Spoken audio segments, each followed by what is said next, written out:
Oh, ano na? Hanggang ngayon puro sana all ka pa rin. Kulayan mo na yan. O diba? Ang saya.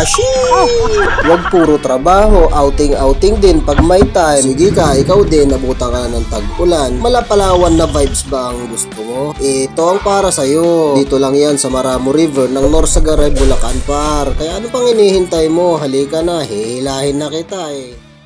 Bumiyahe ako ng 5:30 para tagpuin sa Big T ang grupo ni Haydon. At pagdating namin ng Barangay San Mateo ay namalengke na rin muna kami dito ng aming makakain bago dumiretso ng Maramo River. At habang binabaybay namin papasok ng Maramo River, mapapawaw ka na lang talaga sa mga tanawin dito, parang ganda. Tapos pagdating namin dito, andito na pala si Ate Lynn. Bali siya nga pala yung magiging tour guide natin par. 400 nga pala para sa tour guide, good for 5 bucks par. Pero pag lumagpas ka na sa 5, magiging 80 pesos na ang bawat isa. 20 pesos nga pala ang bayad sa parking ng motor at 100 naman sa mga sasakyan par. Pagdating mo nga pala dito ay pwede kang maglakad, pwede ka rin sumakay ng 4x4 par papunta ng ilog. Mas minarapat naming maglakad dahil sabi ni Ate Lynn ay mas madali naman ang paglalakad dito papunta ng ilog kaysa sa paakyat. May bayad 100 per head. Huy, ano ka? Kala mo libre? Ano ka? Hello? Hindi nga pala ganun kahirap ang trekking papuntang ilog dahil sementado na itong matarik na parteng itong lugar na to par. Kaya ano pang hinihintay mo? Halika na. Ganito kaganda nga pala ang bubugad sa'yo dito. At isa-isa nga ipinaliwanag ng ating tour guide ang mga daily activities na pwede natin gawin dito. Nagulat pa nga ako sa sinabi niya dahil warm up nga lang daw ang 10 feet na cliff diving na ito mga par. Dahil maliban dyan ay meron pa palang 35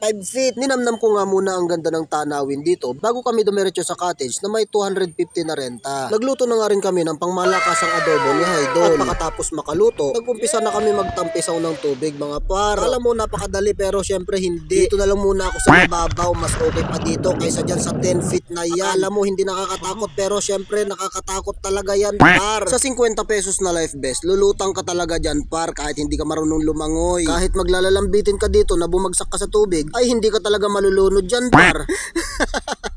Huwag mo lang gagayahin yan par. Hindi ko talaga intensyon makuna ng mga gantong pangyayari pero syempre isama ko na rin par kasi sayang yung clip par. Nag-alatarsan na nga ang lahat at syempre hindi ako papahuli dyan par, lalambitin din ako dyan. Sayang naman ang moment na yan.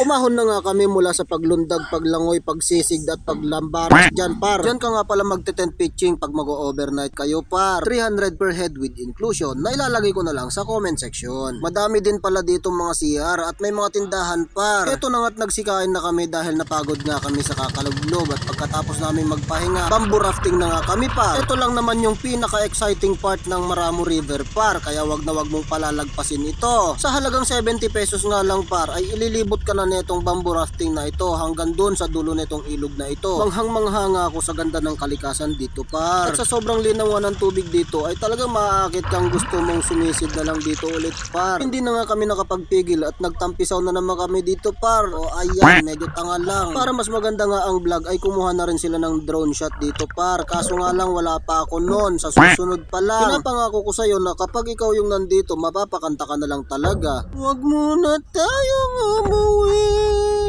Meron din pala ditong crystal kayak par na 400 pesos ang isang oras, good for 2 packs na yon. Bumilid nga muna kami dito para sa view deck at caving par. Syempre gusto ko rin ma-experience at maipakita sa inyo ang caving at ang view deck dito par. Paglusot mo nga dito ay bubungad sa iyo ang napakalawak na tanawin mula sa kabilang banda. Parang sinalansan na ba to, no? Hindi pa nga kami nakontento at inakyat namin ang maliit na hagdanan na ito par para malaman namin kung anong nandito pa sa itaas. Kaya na nga sinasabi ko mahilig ka talagang sumuot sa masisikip na butas. At heto nga lang ang nakita namin mula dito sa itaas par. Pagkatapos nga namin mag-caving par ay lilipat na kami dito sa cliff diving na may 35 feet ang taas. Kita mo naman par, sino ba naman ang hindi uurang betlog dyan par? Baka ikaw din uurong din betlog mo dito, pustahan pa tayo. Dito pa nga lang sa baba ay nagdesisyon na ako na hindi ko talaga kakayanin at hindi ko talaga kinaya par, kaya dito na lang ako. Sayang ang tato. Nag-TikTok na nga lang si Idol kaso bigla naman nalobat ang camera ko. Pero syempre may ibang nakunan pa rin ako pagkapalit ng battery ng camera ko par. Sa kabilang banda ay inamin ko na mismo sa sarili ko na hindi ko talaga kayang tumalon dito par, kaya minarapat ko na lang bumaba dito kaysa maaksidente pa ako par. Uuwi na nga kami at natapos na ang kaganapan dito par. Nakabuo na naman nga kami ng isang napakagandang alaala, napakasarap na experience mula dito sa Maramo River. At sumakay na nga kami sa 4x4 o Tora-Tora pabalik ng parking area. Isang mabangis na shoutout nga pala sa Technofit Sportswear, sa kanila nga pala galing itong suot-suot kong riding jersey sa ngayon. Ang ganda par, diba? Tatak de kalidad, tatak ng sikat. Shoutout na din kay Alvarez Buentas Mateo from Caranglan, Nueva Ecija.